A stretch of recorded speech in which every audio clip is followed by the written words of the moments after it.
silver to me is because it's essential for a high-tech society. It's in a structural deficit.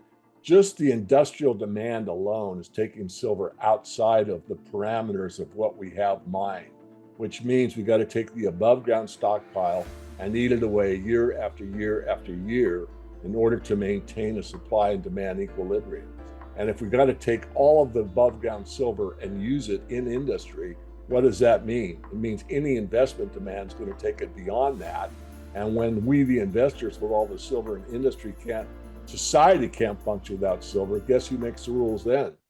Hello, and welcome to the Infinite Financial Freedom Podcast, where we empower you with financial literacy and guide you on your journey to financial freedom. I'm Josh Mettle. I'm joined today by David Morgan. David is a world-renowned precious metals analyst and monetary system critic. Ooh, I love that. Monetary system critic. With decades of research and insight into the global economic system, David has guided thousands of investors through storms of inflation, market manipulation, and currency devaluation, which I've been talking a lot about on this podcast. So I'm glad to have an actual expert talking about it today with David. David's also the author of the Silver Manifesto and the publisher of the Morgan Report, and he's frequently featured on major financial outlets like Fox Business News, Bloomberg, and Financial Sense. David, welcome to the podcast. It's a pleasure to have you here today. Josh, it's great to be with you. Thanks for inviting me. You know, this is an interesting moment in time to have you on the podcast for a lot of reasons. I just got back from, well, first of all, my longtime listeners know I've been talking about inflation and the dangers of inflation for several years now. And I've been helping people understand how they can actually use inflation to their benefit as real estate investors. So we've talked a lot about that on the podcast. I just got back from the All In Summit, and the key headliner, the surprise guest, was none other than Elon Musk.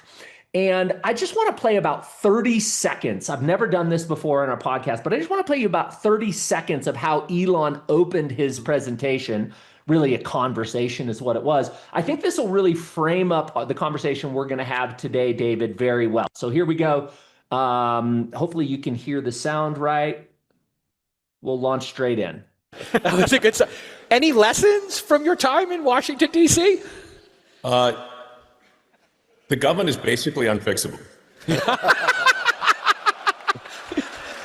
Elon, only I applaud David's noble efforts in this. It's good to have talented people in the administration, but at the end of the day, if you look at our national debt, which is insanely high, the interest payments exceed the Defense Department, War Department budget, and they keep rising. So if AI and robots don't solve our national debt, we're toast. Which is a great segue. Oh, the federal government is basically unfixable. I thought that was very interesting. Then he goes into the budget. One last thing I want to show you before we roll, David, just because the timing of this interview is so incredible to me. This was an article that I read early this morning. AI can't run without silver. And the article goes on to talk about the explosive breakout that silver's had recently, and also why it is a real investment play linked to AI. I'm not going to get into this article because you're the expert here, David, but how does that land for you as it relates to Elon's comments around the government being unfixable? Of course, he's talking about the history with Doge and trying to control the budget. And how does that play into your beliefs around silver? Well, again, Josh, thanks for having me today. And just for the record, I wrote an open letter to Elon Musk, I would guess about 4 years ago. It may be out there on the web somewhere about long-term thinking with what he was doing in solar and SpaceX and Tesla and how much his company's dependent on silver. But what I really think is, and believe is that freedom and money are inseparable. When money is honest and sound, society flourishes. And when money is corrupted, freedom is gradually declined or taken away. And that's why life works. It's been dedicated to precious metals and the resource sector because gold and silver are not just commodities, they are the ultimate truth tellers in a financial system. Every fiat currency in history has failed. Governments can print money, but they cannot print trust. I'm with Elon. It's beyond being fixed. There's too many lies and too much corruption. And without trust, economies eventually collapse. We're at a critical point right now. The world is drowning in debt. Central banks are quietly buying record amounts of gold, and silver is beginning to attract institutional investment. Meanwhile, the average person's been led to believe that their future results depend on paper promises, pensions, government bonds, digital bank credits. That's not what's happening. My mission is to change that narrative to help people reclaim independence by owning real assets. Obviously, real estate is a real asset. Commodities are a real asset. Gold and silver are the top of all commodities because of the monetary metals, and they store value and preserve wealth over time. When you hold some gold and silver, you're actually holding some freedom. And it's not just about money. It's about serving people, helping families, entrepreneurs, and communities protect what they've worked so hard for, and positioning them to thrive as we transition into a very different global financial system. So today, I hope not only to share why I believe precious metals are essential, but to inspire your listeners to take practical steps toward lasting financial independence and beyond everything, freedom. David, a lot of what you are talking about probably seems just outside the grasp of most people, maybe not the listeners of this podcast, but most people. And that's because we've been led to believe that dollars, we'll just talk as Americans for right now, that US dollars is money. And we've been led to believe that the Federal Reserve has control, dominion over the value of those dollars. Of course, they can, control interest rates and those types of things, which clearly we've seen they don't because the Fed cut rates last year only to have mortgage rates and the yield on the longer term debt, like the 10-year Treasury, explode higher by a full percent.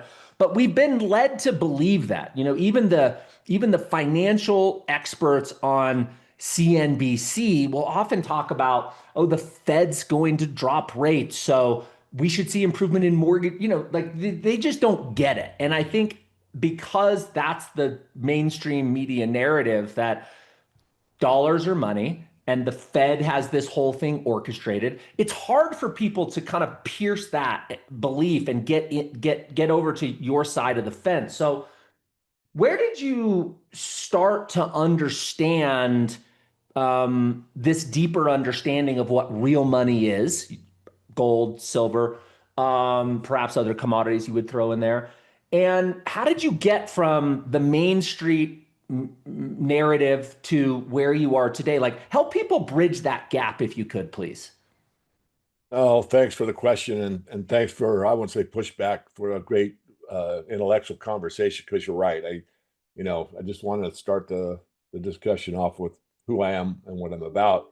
But Yeah. I agree. Most people are lost because they're basically totally in a belief system that isn't true. So how did I get there? Well, I was 11 years old when the silver standard was left. I used to get 25 cents a week allowance by doing all kinds of things around the 1 acre that we lived on, and get a quarter for that. We're out in the country. I couldn't spend it. I'm kind of a saver by nature. And after saving probably a roll worth of quarters, whatever that is, in weeks, one day I got this new quarter, and it was what I call a Johnson slug. It was a Cupro nickel quarter. It looked sort of silvery, but it was copper on the edge. And I knew something was different. I knew, not only did I know the quarter was different, was as obvious by observation, but I sensed it couldn't be the same value as the silver quarters. And it isn't like at that moment in time, big, the seas opened and I none of that happened, but it did hit me. And then as I started getting more and more interested in money and how did it work, I started to study on my own. And then I found out that the Federal Reserve is a private corporation. I always thought it was part of the US government. It's Of not. course. And they're mostly Europeans. So the Europeans have the Americans' interest at heart? I don't know. Perhaps they do, perhaps they don't. And then I discovered what fractional reserve banking was all about.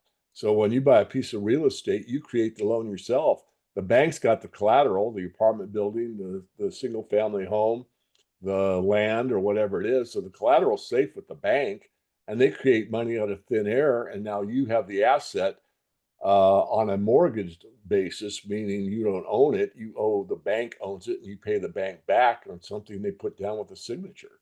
So the whole system seemed like it was not really truthful to me. And as I got into it, one of the most important lectures I ever heard in my life, which really was the motivation for me to get into this side of the industry, and that was a hard money conference in Los Angeles when I was still more than a teenager, but not by a lot. A gentleman named Jim Dines, who calls himself the original gold bug, started off his speech and he said these words: all that exists in the universe is truth or resistance to it. That hit me pretty hard. I thought, man, that makes a lot of sense to me. And then he went on to say, in the time I have said those words, you have been lied to because the Fed has printed more dollars and watering the milk never works. And then he went on from there. So I was inspired. I was like, man, so it was like putting all the puzzle pieces together, all that I'd thought of on my own. And here's a guy who's the original gold bug talking about not gold as a commodity, gold is money, but he calls gold the monetary hitching post to the universe, and you can't live a life forever. So that is something that I had, in my early 20s, that people that are retired right now wondering why they had such, a three-digit income and why it's just paying the bills now, when 5 years ago they were able to go to, date night every Friday and Saturday and, do whatever they wanted. They had a very, let's say, comfortable retirement. Now the same cash is not providing that. I could go on and on. Hopefully I gave you a good answer, not about me specifically, but about the merits of what my study entails, meaning that fiat money always fails, and that's the big problem. And it is obfuscated by the mainstream financial press, by everybody you see on all the financial channels. I am a maverick. I'm one of the few. And the last thing you're going to hear from any of the mainstream is you have to protect your wealth because we're corrupting the dollar. You're not going to hear that. Great answer. Let me ask you another question about something you said when we opened the podcast. You said, and I'm paraphrasing, that the distortion, you used a different word, but the distortion in money is directly correlated to the distortion in morals. You said it more eloquently to me. Maybe you could restate that and then you could go deeper on what you meant there. Yeah, well, I think you did a fine job. I mean, there is a direct correlation between the debasement of the currency and the debasement of the moral structure of the society. Better word. There's a Debasement. book called Socioeconomics, two volumes, it's a pretty lengthy read, but Robert Prechter's done a pretty good job on that, as well as others. But we see it over and over. You look back to the Roman Empire. At the Yes. beginning, the denarius was almost a pure silver coin, and the Senate actually represented the people, and the people flourished and they were represented. And then you get to the end, and the top tier of the government was for what can I get or steal from everybody else. And the denarius had been debased over and over again by putting it in the melting pot and adding dross material to it. And at the end, it was basically a copper coin with a silver wash, and there was so little silver in it or on it that it basically wore off. So we're seeing a kind of a repeat. This financial crisis that I am concerned about and have been most of my life doesn't mean the end of the world. What it really means is a repricing of assets and really a return to value rather than price. We look at, I have one of my favorite posts that I put on X once in a while is a guy in Zimbabwe holding up a piece of cardboard about 2 feet by 2 feet, and he's got all the currency posted on it, and it says starving billionaire. So it's not necessarily, how many units you have, it's what is their value. And I mean that both in value and value. And what I mean is value of an honest monetary system that's basically an equal playing field for everyone, and values as far as what we are here as the human being.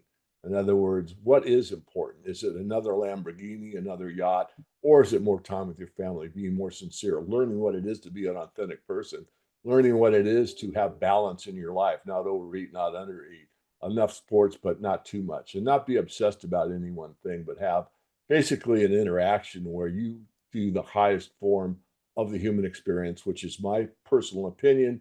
But reading your bio, I think you agree with me, and that is the maximum way you can live your life is to be of service to others. And the paradox is I can be of service to others and be of service to myself, because I can show people how I structure a portfolio that's a hedge against everything else that's put out by Wall Street, which I'm not saying to remove yourself from Wall Street. Stock market's done extremely well. Gold has actually done better in the long term. But regardless, do what you need, do what you want, but at least have the, let's say, financial wherewithal to be able to put your assets into balance. And without having the asset that's lasted for thousands of years, you're out of balance. I completely agree. Let's go back to this idea around the devaluation of currency is linked to the devaluation of morals, because I think it is not well understood, that correlation. And I think it is incredibly important because you alluded to the fall of Rome. And most people, if you ask them, what happened to Rome, they would say, oh, they got invaded. Well, yeah, but before that, there was a devaluation of the money, the denarius.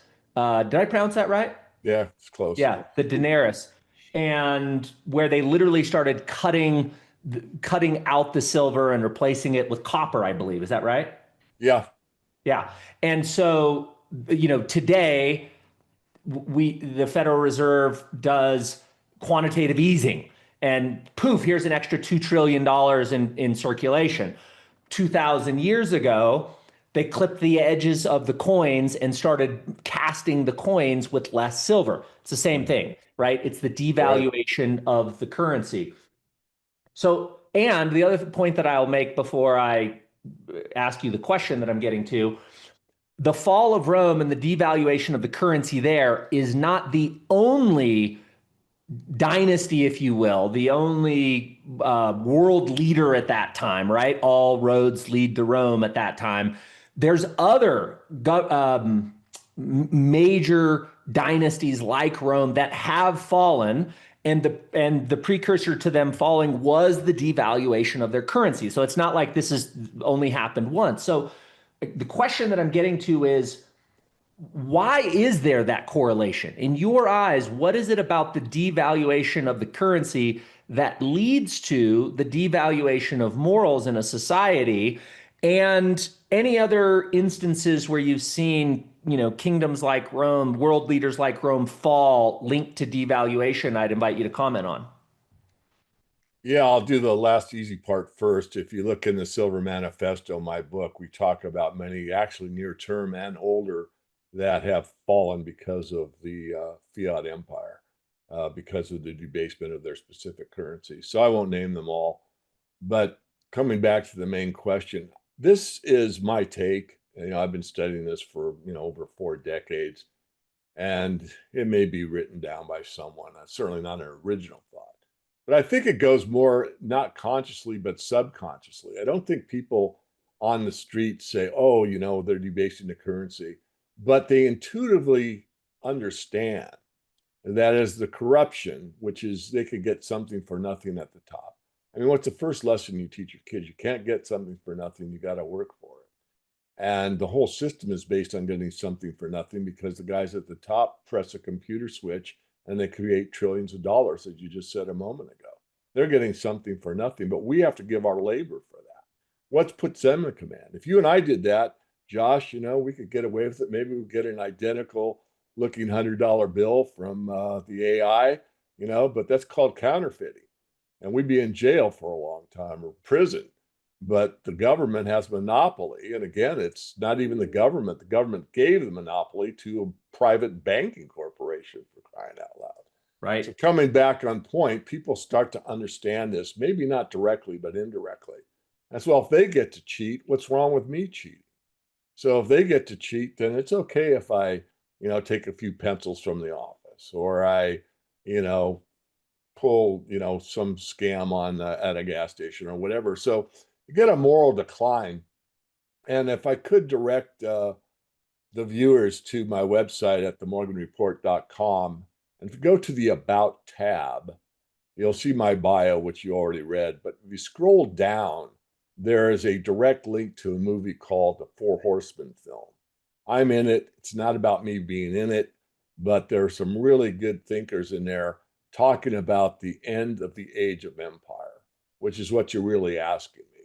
And you see all these things at the end of the age of empire: the debasement of the currency, an overemphasis on sex, an overemphasis on food, where now we have the food channels, where we got the, chef versus chef. And, I don't know them all. I don't watch a lot of TV, Josh, as you would imagine. But all of these ideas, it's a cyclical thing. And as I started to say and forgot to mention, some of my associates and colleagues or whatever that are in the same basic field that I am will tell you, we go through a currency reset about every 40 or 50 years. I won't argue with that. But the reset I'm looking at isn't a currency reset. It's really a societal change. And those only happen every few hundred years. And I think that's what we're actually facing, where we go through basically, as I said earlier, a revaluation. And it may not happen with the bankers in control. Certainly want to maintain control, but doesn't necessarily mean that's what's going to happen. I mean, look at Rome. You look, I'm sure that all the upper class elitists that were running the government at the time felt that they could stay in power, or there were ways to mitigate the problems they were seeing. But nonetheless, it did fall. And I'm not saying America's going to fall. I'm not saying the financial system is going to collapse per se. But as you pointed out before we started, if you look at the Federal Reserve Board's own numbers, the US dollar from 1913, the inception till now, it's worth just about a penny and a half. If their mandate is to have a stable monetary system, they're a 99% failure. I mean, if your kid was in third grade and they got 1 out of 100, I think you'd probably have a chat with them about how miserably they had failed. And this is what we're pretending, is that with the right interest rates and the right governor and the right whatever, we can right the economy. We can grow our way out of it. These are all falsehoods. We are not at that point. We're beyond the point of no return, as you opened with, and thank you for that, with Elon Musk. It cannot be fixed at this point. Yeah. I'll just add one very quick story onto this, because I think it's really imperative for people to understand this correlation between devaluation of the currency and devaluation of morals. I was doing a surf lesson with my son in Costa Rica, and the young man's name, I believe his name was Eric, and very sharp, articulate young man, probably around the age of 20, surf instructor on the days that he wasn't going to the local university. And I got to talking to him about the local community. We were thinking about buying a home in the Tamarindo area in Costa Rica. And, I asked him about crime, and I asked him about the safety, and I asked him around, the safety of families. And one of the stories that he shared with me was, the people of Costa Rica are great people. They are family people. There's a strong Christian presence there. They love Americans. They're just, kind of salt of the earth neighbor type of culture. Despite that fact, he had told me that many of his friends has resulted to selling drugs. His high school friends, I should preface this with, had begun selling drugs, petty theft, and breaking into the homes of rich Europeaners and Americans that had homes there, not because they were evil people, but because the cost of everything had gone up so much, the cost of rent, the cost of gasoline, the cost of milk and eggs. They literally were at the point where the jobs that they were able to get in the local community could not pay for their family and their children. And when faced with the choice of either feeding their children or breaking into some rich Europeaner's home and taking some stuff so they could put food on the table, they resorted to breaking into those homes.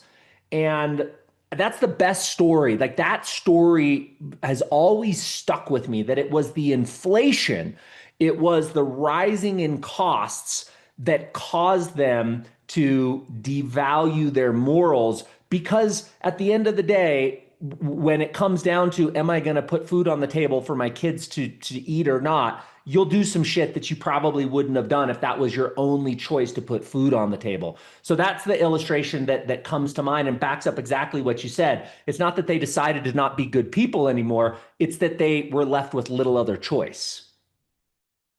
Yeah, well said. I won't add to it. I think that illustrates it perfectly. I guess I could add that, I look at the left, I look at the right, I look in between, I try to gather, an objective reality before I, put pen to paper and write my report or do an interview or what have you.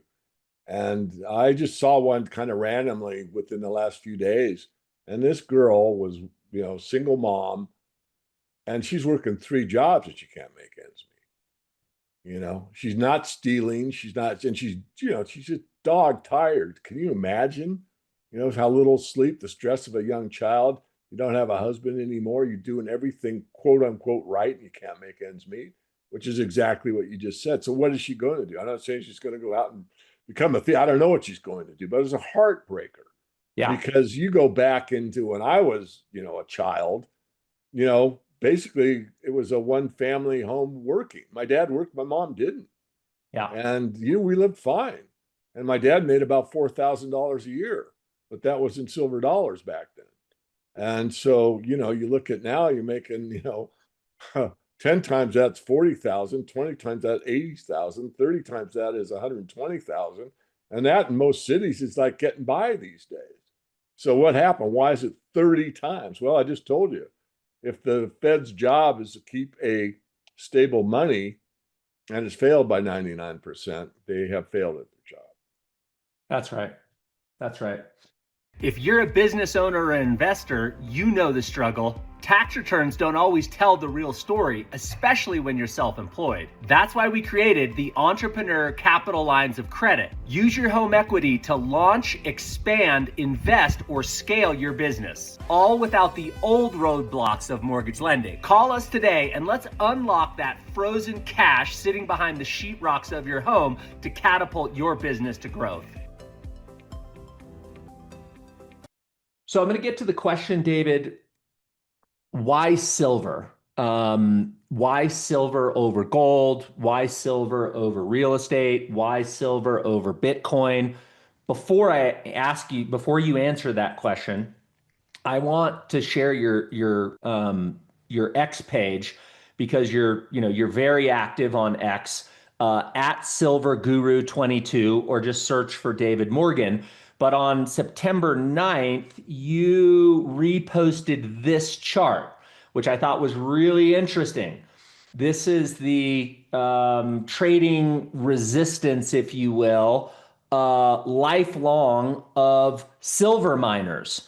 I don't know if this is inflation adjusted or not, but it looks like, if you know how to read trading charts, a breakout to the upside would be incredibly bullish for silver. So with that setup, why silver? Well, first of all, there is a bias in there, and that is, Josh, it's for whatever reason, I have always been for the underdog. It's just the way I am made. And we moved from Southern California to Northern California. And when I was a sophomore in high school, my dad bought season's tickets to the Oakland Raiders. And just driving up there the first time, you kind of sense that was not San Francisco. It had a much different vibe. These were blue collar people taking stuff off of the dock and driving trucks and bending wrenches and doing all that stuff. And yet there was sort of an underlying feeling that, us against the world, not in a negative way, but we're just as good as anybody. And we kind of had that chip on our shoulder. We had something to prove. So I guess I kind of have that in me. But silver has been the money of the people. If you study monetary history and you go back to like one of the best gold shows on the planet, the New Orleans Gold Conference, and Milton Friedman spoke there. And in his opening speech, he said that silver is the monetary metal of the world, not gold. That's a quote, and I hardly misquoted it slightly, but it's true. Throughout all of history, where we've had stable monetary systems, it's either been a silver standard or a silver and gold standard. And silver has been used in more transactions, more face-to-face dealings over the course of recorded history than gold by far. And the reason being is you buy bread with, silver, you buy, your groceries, your gasoline, the only thing you buy with gold might be a house, but most people can't, so they're going to, pay in silver over time or whatever. So that really is the monetary metal. And the other part is that the bankers know that how these systems unravel. As I said earlier, that they're buying, gold hand over fist. And the old adage, he who owns the gold makes the rules. Well, the banks still own most of the gold and the system changes and they own most of the gold. Guess who makes the rules? But if we, the people, held most of the silver and the banks didn't, guess what? In a high technological society, we could see all the gold evaporate tomorrow. I would probably miss my Rolex. I'm joking. I don't have a Rolex. But, all the gold could disappear and the world would continue. But you take away silver for one day and you've gone back into the 1800s. You have no internet, no cell phone, no flat screen TV, no membrane switches. You have no electricity. You really need silver for electrical contacts in some instances. Otherwise, copper will work for a while, but it won't work indefinitely. So we have a system where we actually have a lot of power. And that's when I, met Max Kaiser face to face in France many, many, many years ago. And we talked about it and he asked what I did and he didn't quite understand what my, job was. And once we got that squared away and I said, how leveraged the silver market is, he came up with, buy silver, take down JP Morgan. And so we started that meme. And of course, you can't do it very easily because the way the system is set up and the futures markets and all the commodities are basically a derivative market based on paper trading or electronic trading. So I think I digressed a little bit, but silver to me is because it's essential for a high-tech society. It's in a structural deficit. Just the industrial demand alone is taking silver outside of the parameters of what we have mined, which means we got to take the above ground stockpile and eat it away year after year after year in order to maintain a supply and demand equilibrium. And if we got to take all of the above ground silver and use it in industry, what does that mean? It means any investment demand is going to take it beyond that. And when we, the investors, with all the silver in industry society can't function without silver, guess who makes the rules then? I don't know who you're going to here. I don't know where you're leading me. Well, we're going to be in a position where people that own silver may become more and more valuable relative to gold because it's essential and society can't live without it. So as far as what is its usefulness, gold is good for jewelry and money. Silver is good for everything high tech, everything electronic and money. So it has a dual purpose. So if you're going to hire somebody and have a skill set of, marketing, everything that's in Microsoft Office, and they're probably the best interface with an AI you ever met, they'd probably be more valuable than one person that knows Word and Word only. And that's kind of the analogy for gold to silver. Silver does so many things that's essential in a society, and yet it's much the underdog to gold. Did that help? That's very much. And let's continue down this path. The article that I mentioned as we kicked off our conversation today around you can't have, I think the title was, you can't have an AI boom without a silver boom. Break that down for people. Where is silver used in the growth of the AI boom? And talk a little bit, if you would, around the supply and demand potential imbalances that would cause, more demand, not enough supply, and higher silver prices. Right. So if you go back 25 years, you will see that silver's industrial use was 35% of the market. Today, it's about Meaning that 35% of all the silver mined was used for industrial purposes, the internet, transistors, etc. electricity. You got it. Okay. Okay. So that is 25 years ago. Today, it's 65% of the market. Is it possible to share a screen? Yes, you should have permission, please. All right. So share a screen. 65% today. There I had it no is. idea. Share. Okay. So you should be seeing my screen now. Can you see it? I got you. Yep. Just Okay. blow So that let up. me increase this in size. So this comes from a friend of mine that does metals analysts such as myself. And this is the low demand case. So we're being conservative here, okay? So I'm going to use my cursor. So there's 1.0 over here. That's 1 billion ounces, okay? That's the annual supply of silver from mining and recycling. So you see the red line is at 1 billion ounces, and you see it tapers off to the right slightly, meaning that from the current day, 2025, going out 25 years to 2050, his analysis says we're actually going to be mining less silver and maybe recycling more, but the overall trend is slightly down. Go to the black line there. Can I just pause you real quick? So that's the supply of silver that's coming to market. Why would that be? Why would he forecast that's going down? Because the grades of silver are getting less and less. It's like the oil market. Used to drill an oil, one unit of energy would get out 100 units. Now you get in 1 unit of energy, you get out 5 units. So you've got all the easy, low hanging fruit. I think everyone understands that. So all the low hanging fruit and the mines and gold. I mean, the mining of gold's at 1 gram an ounce. I digress. Or 1 gram a ton, I mean to say. 1 gram a ton. Yeah, you used to walk over stuff like that. That's like a pickup truck full of rock is about a ton. And a gram is something that you can't even look at. It's so small. Because you imagine, and it's worth mining? Anyway, I digress. Let's come back to the chart. So you can see where my cursor is around 2022 in the red line, that total demand is above the red line, which means we had to eat the above ground stockpile that year. And you go to 2024, we had to eat the above ground stockpile again. So if you go out in time, then the supply is coming down slightly and the demand is increasing more and more every year. Where do we get to that theoretical where we ran out of silver point? And it's a pretty interesting thought experiment. And so where does AI fit in here? Well, you can see the green is solar. That's the lion's share of it. You see the blue, that's jewelry demand. You see the dark blue, that's other industrial applications. Ethyl oxide, it's a liquid that's used in a lot of a lot of chemical processes that require it.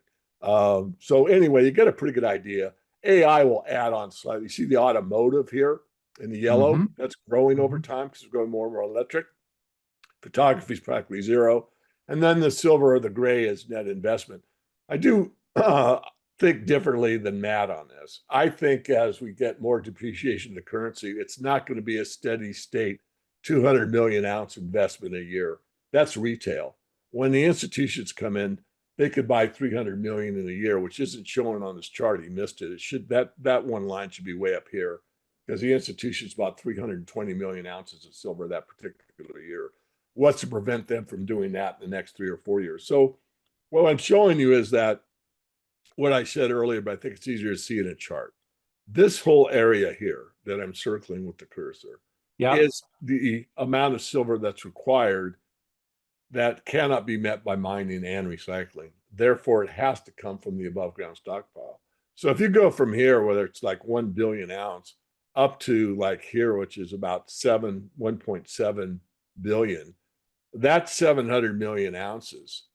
That 1 year is equal to about the amount of free float in the silver market today.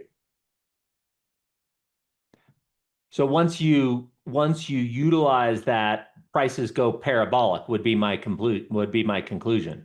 Yeah, look, this is investment silver. There'll be, silverware that could be melted down, which isn't very much anymore. Silver jewelry, maybe there's a technological breakthrough.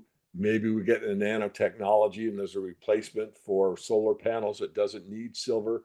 I mean, I'm objective. But as we understand it today, while we're doing this interview with you, Josh, this is what it looks like. This is the low case. In the higher case, where there's more investment demand, we accelerate the economy. There's more solar usage. There's AI, which isn't in this chart. There's robotics, which isn't in this chart. There's other things that require silver or that cannot function. Those things are in the high case, and this one could accelerate. So where are we at? We're at an inflection point where we'll see silver at some point, maybe this year, above 50. And at that point, we're probably into a territory we've never been in the silver market ever. And that's going to be a very interesting time to behold. Continue sharing that chart for just a moment as I ask a few questions, if you don't mind.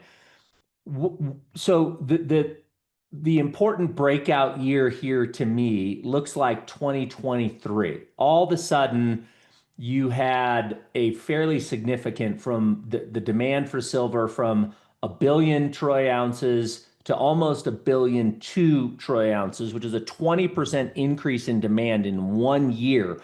It looks like the most of that demand came from the increase in solar. But what else happened that year that led to that 20% breakout in demand from your perspective? Well, pretty much what you got it. I mean, obviously the green band here was just about doubled that year. So I would say objectively, it was solar demand. And as you can see, it keeps increasing. He shows it tapering off over time, which it may. I don't know. Again, that's the low case. But the other thing that isn't on this chart, I actually altered this chart for one of my lectures. But in 2020, this gray line should be way up there where my cursor is. The Because, investment. yeah, it was 520 million ounces were purchased that year. 200 million, which is their standard amount for retail investors, but 320 came from the institutional side. I believe it was Scott Maynard. Scott was the chief investment officer for Guggenheim Investments, and he was at the WEF, or formerly known as Davos. And in 2020 or 2019, the end of the year, I forget the exact date, he was asked by Bloomberg, what is your go-to investment for the year? And he said silver. And the guy's just about swallowed the microphone. No one says gold or silver at these events. It's real estate, it's the stock market, it's the S&P, it's whatever. So after they composed themselves, you could tell it shook him up. He finally said, well, silver, why not gold? And Scott calmly said, because gold is very near its high, but silver is 40% off its high.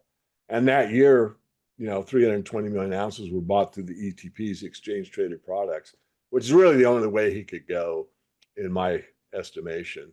But he's no longer with us. That silver was sold back into the market, and we don't have nearly as strong a holding in the ETFs of silver that we did back in that 1 year. But that's one, and look, this is conjecture, this is speculation. Is what I could say objectively happened was 320 million ounces were brought in by institutions. Was it Scott Maynard or not?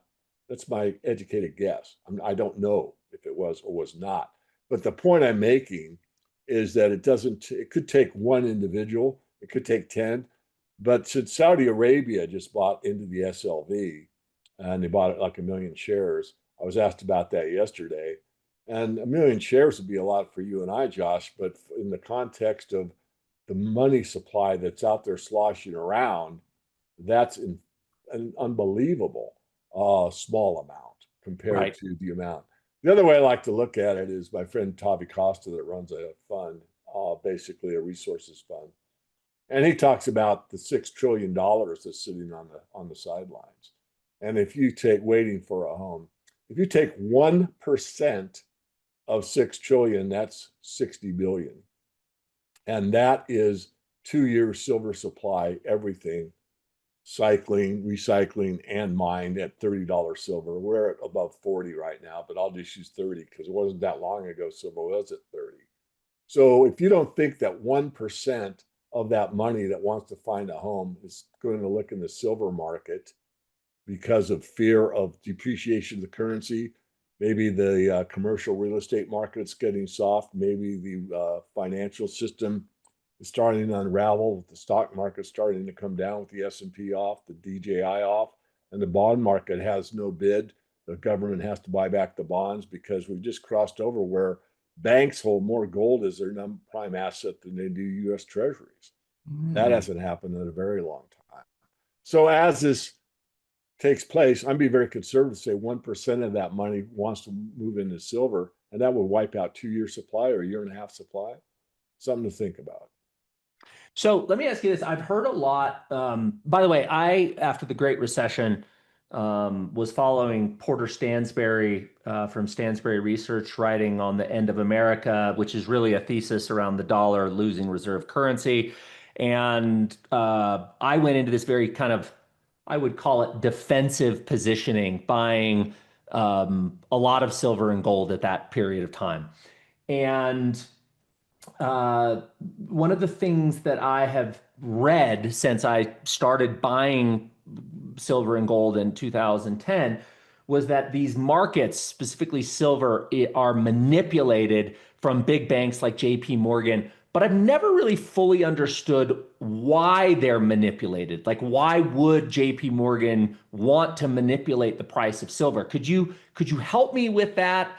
And at a certain point, if there's massive buying in the markets, essentially, I assume they've got some sort of a short position on silver. At some point, that's got to be an explosive catalyst higher if they lose the control of the silver market. Could you decode that for me and help me understand that a little better? Yeah, it's a rather timely question. I was just, I think it was about a week ago, there was a debate going on X about, silver manipulated. And one of my really good friends, he's a hedge fund manager, was willing to debate anybody on that topic. And I felt it was my duty to pretty much take the other side, but I had to get my, the debate format out in front. And I said, look, my premise is and has always been you cannot manipulate the long-term trend. But within that trend, you certainly can manage the price time and time again. And on that basis, I will take on the debate. And so then I put out basically years of what I do. And it's on X, it's on my blog. It's probably easier to find on my blog, the case for manipulation. And I put out like 6 or 7 exhibits, exhibit A, B, C, D, E, go through all the fines, all the jail time, all the slaps on the hands that have happened through the court system, through the legal system to prove quote unquote manipulation, which I never put in a legal document. They use the word spoofing. And I get to the end where I kind of let it rip and I say, look, let's not play word games. Spoofing is manipulation, period. And so that's that part of it. But they cannot manipulate the long-term trend. The long-term trend for gold and silver are up. Why was your question? The answer is not to divert. It's the magician's trick. Well, don't look over here while I'm doing this over there, because they do not want anyone to lose faith in their system. They don't want an alternative to their system. They don't want anyone to wake up and say, oh my God, we have to have gold. Now, gold has outperformed the S&P 500, the Shiller Index on real estate, and every other main asset class, the bond market, over the past 25 years. But you'll never hear that from Wall Street because they don't sell gold. And most people that buy gold or silver hold it and they don't sell it back. It's kind of their money of last resort. And therefore they have it if they ever need it, want to trade it. Certainly people trade silver on paper every day. But as far as for people that actually what we call stack silver or buy it for the long term, usually put it away and leave it alone. And so that is something that Wall Street doesn't want. They want you to, be in and out of stocks, be in and out of the ETFs or whatever. So that's the main reason. It's not, churning your account, which I just mentioned. It has to do with stability of the financial system. They don't want anyone to know that they're not telling us the truth. Remember what I said? All that exists is truth or resistance to it. The truth is gold preserves your wealth. Doesn't make you wealthy, but if you're buying that apartment or renting that apartment for $1,000 a month in 1960, and today it's $10,000 a month, guess what? It costs you less in gold today than it did back in 1960. What a concept. That is exactly right. I have a chart on that I believe I have fairly close here that will blow most people's mind. Let me just open this up and I'd love you to comment on this because I know a fraction of what you know on this subject, but every time I've shown this chart, people's mouths just kind of gape open, like they can't believe it. So this is the measurement of the U.S. home prices based on the Case-Shiller average home price represented in green. No, is that right? Let's see. Yeah, that's the U.S. house price here. So you can see that in 1953, the average U.S. home price was 18,000. You follow the green line along here. David, you see my screen okay? Yeah, perfect. Okay, and this was 2024, I think. I don't have the date on this, but I believe it was 2024, actually. The median home price in the United States had gone from 18,000, you see over here, about 400,000, roughly. So people would say home prices have exploded and they're really expensive. Well, that's true if you're measuring them in dollars. But remember, dollars are not consistent.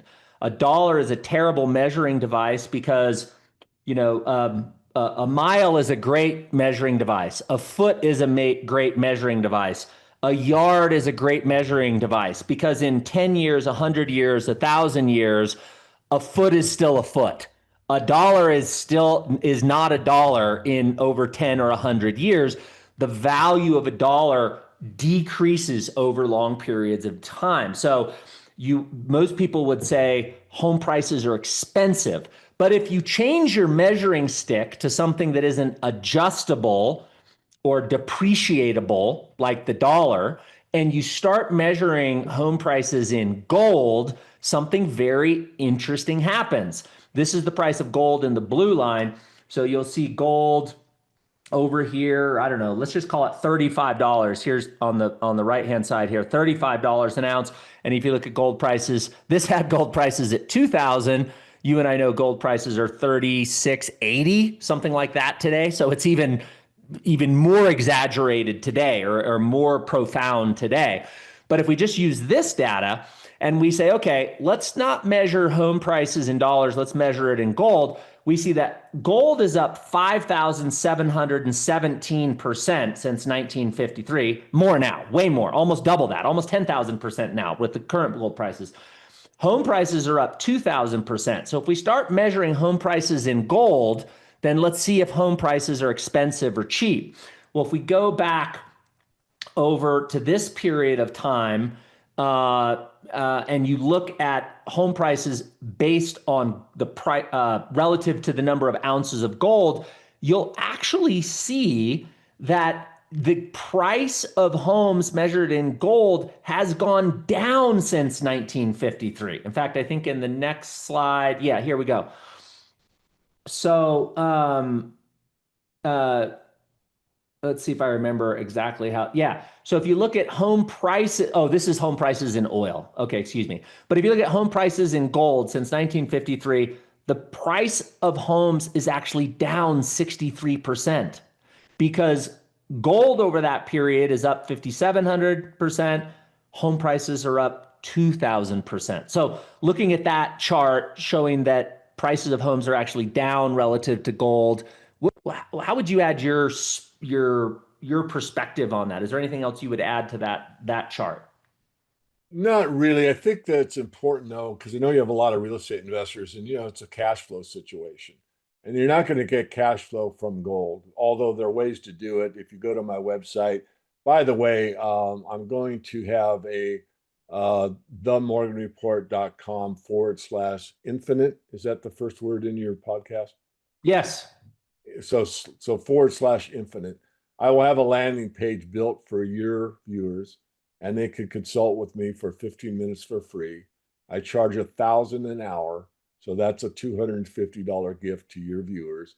Thank you. We can talk about anything if they want to find out how to, buy gold or silver for the first time and not make a rookie mistake. If they want to talk, am I exaggerating the problems in the economy, whatever it is. But I'll do that for you. Thank you. So bring me back. What was the last question? Oh, did you leave anything? What would I add to on that?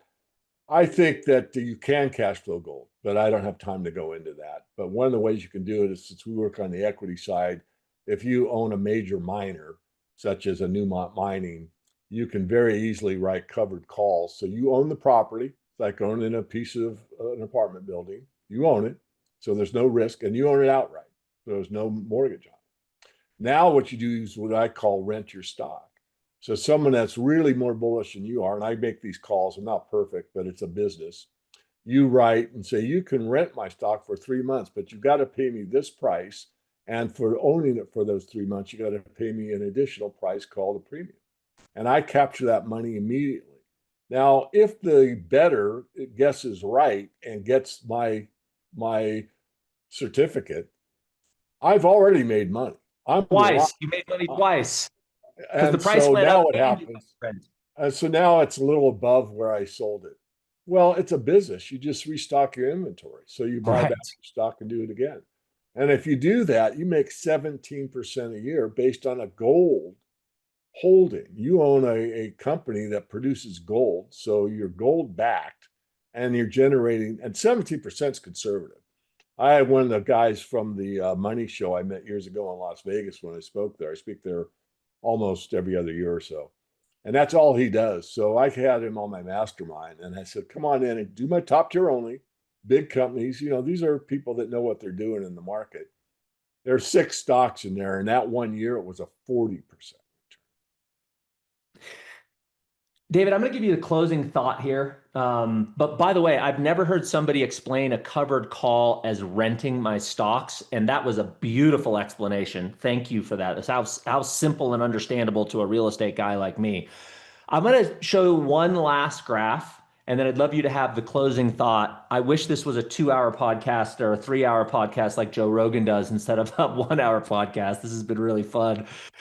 This is the closing thought that I want to share. And for those of you listening to the podcast version, this is a world of debt, share of global debt by country. This was updated in fourth quarter 2024. And the total global government debt was $102 trillion.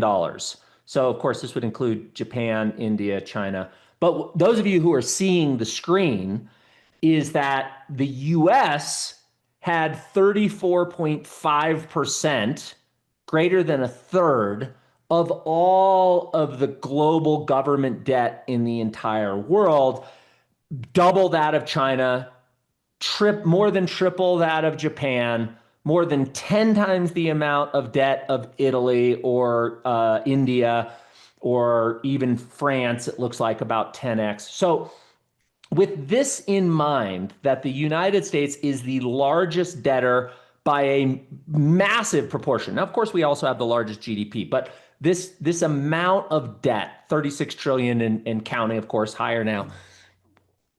Where does this all end?